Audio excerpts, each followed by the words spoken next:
Assalamualaikum warahmatullahi wabarakatuh. Welcome back to my channel, Ima Suseno. Dalam video kali ini kita akan mempelajari tentang apa sih yang harus kita amati gitu ya. Yang harus kita amati, yang harus kita observasi sebelum kita melakukan penelitian. Dengan kata lain, sebelum kita menentukan permasalahan penelitian kita, apa yang harus kita lakukan? Apakah kita bisa begitu saja memunculkan permasalahan penelitian, ataukah kita harus melakukan sesuatu dulu? Nah, sebelum kita mulai, untuk yang belum subscribe, silakan untuk subscribe dengan menekan tombol subscribe di pojok kiri bawah video ya. Oke, terima kasih. Jadi, ayo kita mulai.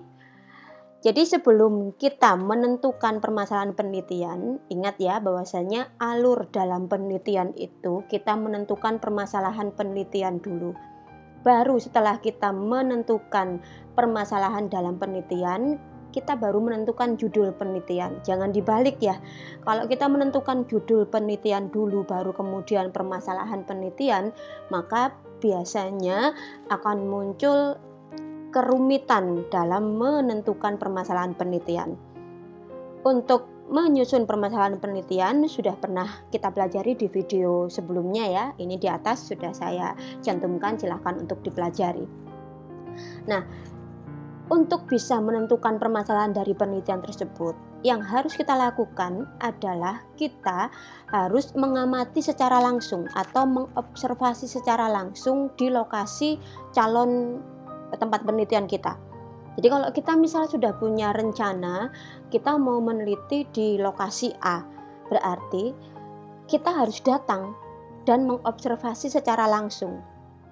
Sehingga tidak diperbolehkan observasi tersebut berdasarkan katanya, dengar-dengar. Saya bertanya kepada kepala sekolahnya, kepala desanya, by phone kok Bu misal. Lah, itu sebenarnya harus dihindari karena definisi observasi sendiri itu adalah kita melakukan pengamatan secara langsung. Untuk apa? Untuk mengetahui secara real apa yang ada di lapangan. Dari situlah kemudian kita bisa menentukan permasalahan penelitian. Karena ingat, permasalahan penelitian itu adalah kita harus membandingkan antara teori yang ada atau harapan kita gitu ya, harapan secara umum kita bandingkan dengan apa? Dengan kenyataan, realitas. Kalau ternyata tidak sama antara teori atau harapan dengan kenyataan, maka muncullah permasalahan.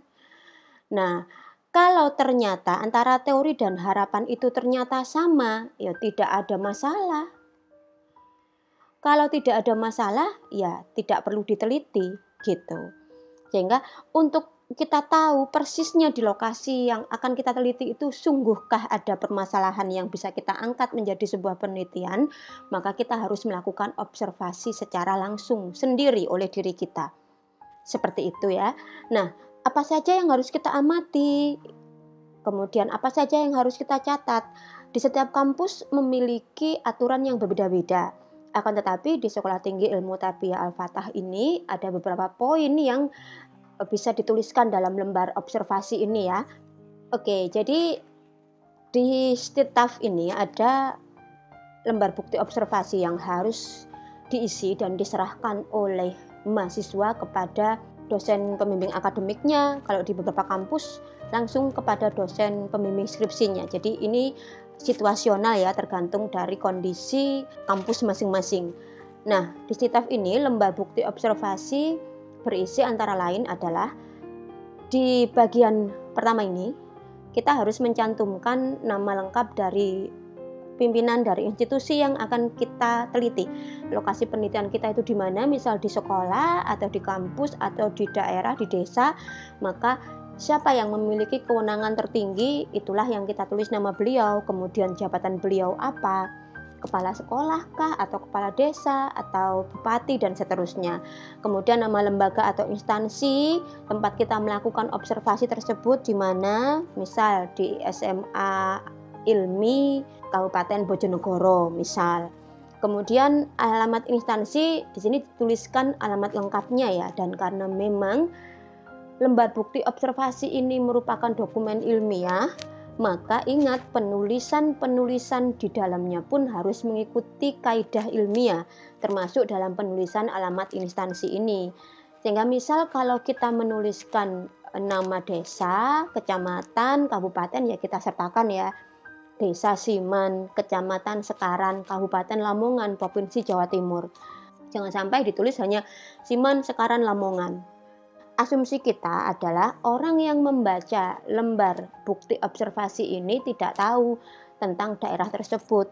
Apakah dia desa, ataukah dia kecamatan, atau dia kabupaten, atau provinsi. Sehingga tugas kita sebagai peneliti itu harus memberikan data secara detail dan terperinci. Nah, otoritas tertinggi dari institusi tempat kita melakukan observasi ini membenarkan bahwasannya mahasiswa di bawah ini, berarti ini diisi dengan nama kita sebagai mahasiswa ya, kemudian NIM-nya berapa, jangan sampai lo nggak hafal NIM-nya ya. Lantas kalau di Sekolah Tinggi Ilmu Tarbiyah Al-Fatah yang kita gunakan ini adalah Fakultas Tarbiyah ya, ada Prodi PAI dan PGMI, dicoret salah satu, atau kalau ini diketik langsung aja diketik PAI atau PGMI. Membenarkan bahwasanya mahasiswa tersebut telah melakukan observasi atau pengamatan awal dalam rangka perencanaan penelitian atau penyusunan skripsi atau tugas akhir yang dilakukan pada hari tanggal berapa. Kita sebagai mahasiswa datang ke sana untuk meneliti, melakukan observasi. Kemudian pihak yang ditemui siapa saja.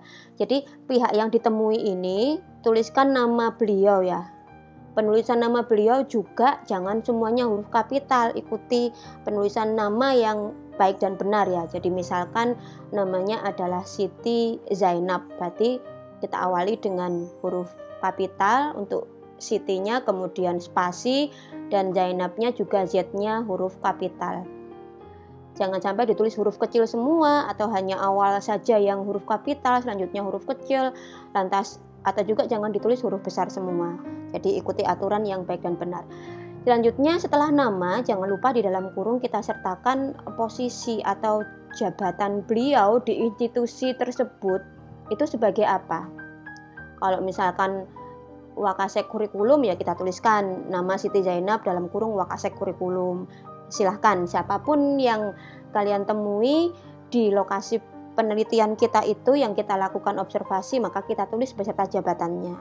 Kalau misal yang kita temui juga ada peserta didik atau siswa dan jumlahnya banyak, maka tidak perlu ditulis seluruh nama siswa. Misal kita cukup menuliskan peserta didik atau siswa sebanyak 10 orang. Seperti itu. Nah, aspek yang diamati apa saja? Misal kita mengamati adalah sarana prasarana di sekolah tersebut, kemudian kegiatan pembelajarannya, ketertibannya, atau apapun. Apa sih yang kita amati di lokasi selama kita melakukan observasi, itu yang kita tulis. Tidak harus 3 di sini ya, boleh lebih ditambahi sendiri. Nah, selanjutnya dengan hasil pengamatan sebagai berikut. A, masalah yang kita temukan. Jadi selama kita melakukan observasi itu ternyata kita menemukan permasalahan-permasalahan. Jadi masalah yang kita temukan di sini boleh lebih dari 1. Kalau lebih dari 1, kita tuliskan saja di sini 1. Masalahnya apa? Bla bla bla bla bla. Kemudian 2, bla bla bla bla. Misal kita menemukan ada 3 permasalahan atau 4 atau 5. Apapun silahkan untuk ditulis gitu ya. Jadi sebanyak mungkin yang sekiranya nanti bisa kita kerucutkan untuk menjadi permasalahan penelitian yang akan kita teliti. Jadi permasalahan yang kita temukan di lokasi penelitian pada saat observasi ini tidak harus semuanya nanti kita jadikan rumusan permasalahan. Dari kita menemukan 3 permasalahan utama gitu ya, kalau kemudian dari ketiganya itu kita ambil hanya 1 yang paling urgent, yang paling penting, yang paling menarik, yang paling kita kuasai, maka silakan dari 1 permasalahan inti tersebut kita kembangkan menjadi rumusan permasalahan. Jadi di masalah yang ditemukan ini boleh ditulis dalam bentuk uraian ya, uraian atau paragraf. Jadi belum dalam bentuk kalimat tanya seperti pada rumusan permasalahan. Jadi misal gitu ya, masalah yang ditemukan, peneliti menemukan bahwasanya pada saat KBM berlangsung banyak peserta didik yang pasif, bahkan tertidur di atas meja ruang kelasnya masing-masing. Sebagian ada yang bermain HP, sebagian ada yang mengobrol ribut sendiri misal, sedangkan Bapak Ibu guru asik menjelaskan di depan kelas tanpa memperhatikan kondisi peserta didiknya. Titik. Udah, itu satu permasalahan. Dua, misal kita menemukan bahwasanya peserta didiknya banyak, akan tetapi kamar mandi yang disediakan oleh sekolah tersebut sangat kurang. Selain itu juga kondisinya sangat memprihatinkan dari segi kesehatan. 3. Kita menemukan permasalahan apa lagi? Silahkan ditulis. Intinya permasalahan adalah perbedaan antara teori atau harapan dengan kenyataan. Sehingga kita harus mencari, harusnya harapan kita itu sekolah yang ideal kan seperti ini. Teorinya kan seperti ini, A misalkan. Loh lah kok ternyata kenyataannya itu yang ada di lokasi penelitian itu B. Berarti ini kan tidak sama. Maka dari sinilah kemudian muncul permasalahan. Seperti itu ya. Nah, selanjutnya poin ke B. Bukti adanya masalah tersebut apa? Jadi kita diminta untuk melengkapi permasalahan yang kita uraikan di poin A ini dengan bukti-bukti. Bisa berupa data gitu ya. Berarti kalau data kita peroleh dari institusi yang bersangkutan, dari lokasi penelitian kita. Kemudian foto ini kita buat sendiri ya. Kita memfoto, memotret sendiri, kemudian dokumen-dokumen, catatan kejadian. Kalau seandainya ada tambahan dari media massa dalam bentuk berita dan lain-lain, silahkan. Jadi dilampirkan di sini. Dan ingat, kalau dalam bentuk gambar, maka misalkan ini gambarnya ya. Ini adalah foto atau dokumen dalam bentuk scanning gitu ya, dalam bentuk scanan data gitu.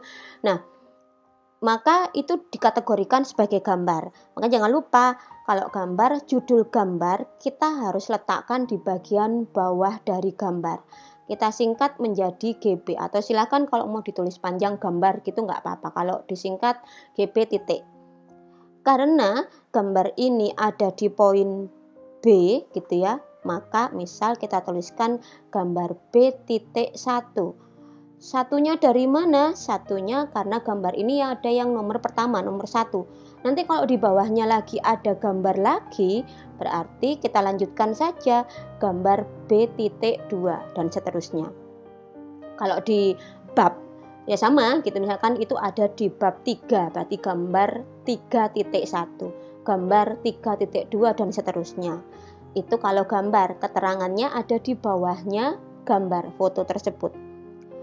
Jadi yang termasuk kategori gambar ini adalah foto, kemudian seperti kerangka berpikir ya, skema itu, kemudian seperti struktur organisasi, itu gambar.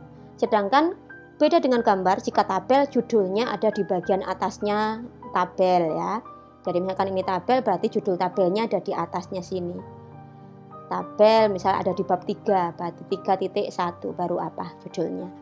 Jangan sampai kebalik ya. Itu. Jadi kita sertakan, kalau mau diberikan penjelasan singkat silahkan di bawah gambar. Selanjutnya adalah poin ke C, penyebab adanya masalah tersebut apa? Kita tuliskan. Misalkan kita tahu ada 10 penyebabnya, silahkan ditambahkan. Kalau misalkan hanya ada 3 ya silahkan ditulis hanya 3. Nah, kita tahu penyebab munculnya permasalahan ini tadi itu apa? Dari mana kita dapatnya? Dari wawancara biasanya ya. Jadi kita misalkan melihat dari kelas tadi, kita setelah keliling kok ternyata di beberapa kelas kita menemui ada peserta didik yang tertidur di atas mejanya, main HP atau ramai padahal gurunya sedang menjelaskan. Maka kemudian kita menemui wakasek kurikulum atau kepala sekolahnya untuk mengkonfirmasi kondisi tadi. Misal ke wakasek kurikulumnya ya, kita tanyakan, Bu atau Pak, maaf saya tadi ketika melakukan observasi di kelas-kelas ternyata saya menemukan ada 3 kelas yang kondisinya peserta didiknya tertidur dan lain-lain itu ya. Nah kira-kira penyebabnya apa ya Bapak atau Ibu? Nah dari situlah beliau nanti kan akan menjawab, memaparkan bahwasanya iya memang gini Mas atau Mbak. Siswa di sekolah kami ini rata-rata adalah berasal dari ekonomi lemah. Sehingga setelah sekolah mereka harus bekerja kadang sampai malam membantu orang tuanya, sehingga besoknya ketika di sekolah mereka kelelahan, sehingga akhirnya tertidur di kelas. Guru-guru tidak bisa berbuat banyak, misal seperti itu. Jadi kita tahu persis penyebabnya apa, itu bukan dari wacana kita, tetapi dari wawancara dengan pihak-pihak terkait. Selain dengan wakasek kurikulum, dengan kepala sekolah, alangkah baiknya kita juga mewawancarai guru yang bersangkutan gitu ya. Jadi kita wawancara, kenapa sih Bapak Ibu tadi ketika ngapunten, maaf ketika tadi saya mengamati panjenengan mengajar kok anak-anak banyak yang tertidur ya. Beliau pasti punya alasan gitu ya, kenapa kok membiarkan muridnya tertidur. Lah, itulah yang kita tuliskan di sini sebagai penyebab adanya masalah tersebut. Jadi sekali lagi, penyebab adanya masalah tersebut bukan asumsi kita sepenuhnya ya, tetapi dari hasil wawancara dengan pihak-pihak yang terkait. Kalau dari asumsi kita, itu namanya kita menghakimi gitu. Tapi karena kita ini observasi, berarti penyebabnya harus berasal dari pihak-pihak yang terkait dengan permasalahan di lokasi penelitian tersebut. Selanjutnya, poin D, poin yang terakhir adalah dampak dari masalah tersebut apa. Sama ya, ini bisa kita peroleh dari wawancara plus wawasan kita. Jadi misal guru yang bersangkutan atau wakasek kurikulum atau kepala sekolah sudah memaparkan permasalahannya tadi apa, kemudian dampaknya seperti apa, maka kita bisa mengaitkan dengan pengetahuan kita, dengan teori-teori yang sudah kita peroleh selama kita duduk di bangku kuliah gitu ya. Bahwasanya kalau misalnya penyebabnya A, menurut kepala sekolah itu efek atau dampaknya nanti adalah B. Nah, kita sebagai mahasiswa tingkat akhir yang sudah mendapatkan banyak sekali mata kuliah yang terkait dengan jurusan kita, prodi kita gitu ya, pasti tahu, oh sebenarnya bukan hanya B sih, nanti B ini akan merembet atau menimbulkan dampak baru yakni C. Demikian, jadi kalau dampak masalah tersebut sekali lagi berasal dari wawancara plus wawasan kita sebagai peneliti gitu. Jadi bukan asumsi ya, wawasan kita bersumber dari ilmu-ilmu yang sudah kita pelajari, seperti itu. Nah, sehingga dalam wawancara dengan pihak-pihak yang terkait itu bisa dengan siswanya juga kan ya. Setelah kita menanyakan kira-kira penyebab dari masalah tersebut apa, jangan lupa juga ditanyakan dampaknya atau efek dari masalah tersebut nantinya akan seperti apa. Nah, seperti itu ya. Kalau sudah kemudian kita sertakan tanggal kita selesai mengerjakan atau mengisi lembar observasi ini, kemudian kita minta tanda tangan dari kepala institusi tempat kita melakukan observasi untuk menemukan permasalahan penelitian tadi, dan baru kemudian kita meminta tanda tangan dari dosen pembimbing akademik atau dosen pembimbing skripsi, tergantung dari kampus kita masing-masing. Jadi seperti itu. Jika ada pertanyaan silakan dituliskan di kolom komentar ya. Terima kasih. Selamat belajar, selamat meneliti. Assalamualaikum warahmatullahi wabarakatuh.